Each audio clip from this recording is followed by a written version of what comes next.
হিন্দু পুরাণে অমাবস্যা সবসময় শক্তির বিশেষ তিথি, কিন্তু কৌশিকী অমাবস্যা একেবারেই ভিন্ন। বিশ্বাস করা হয় এই দিনেই দেবী মহামায়া কৌশিকী রূপে অবতীর্ণ হয়েছিলেন অসুর সংহার করতে।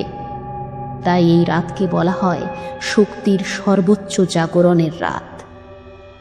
তন্ত্রশাস্ত্রে বলা আছে এই দিনে শ্মশান, মন্দির আর সাধন ক্ষেত্রে ভেসে বেড়ায় এক অলৌকিক শক্তি। কথিত আছে কৌশিকী অমাবস্যার রাতেই খুলে যায় স্বর্গ ও নরকের দরজা, মিলন ঘটে মানুষ, দেবতা আর অশরীরী আত্মাদের। ভাবুন তো, আপনি হাঁটছেন গভীর অন্ধকার রাতের মধ্যে, চারপাশ নিস্তব্ধ, শুধু শোনা যাচ্ছে ঘণ্টার ধ্বনি আর দূরে ঢাকের গম্ভীর আওয়াজ।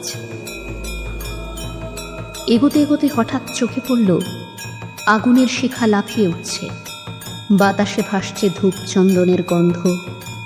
তার মাঝে বসে আছেন তান্ত্রিকেরা, চোখ বন্ধ, ঠোঁটে মন্ত্রোচ্চারণ, যেন কারো সঙ্গে কথা বলছেন যিনি অদৃশ্য।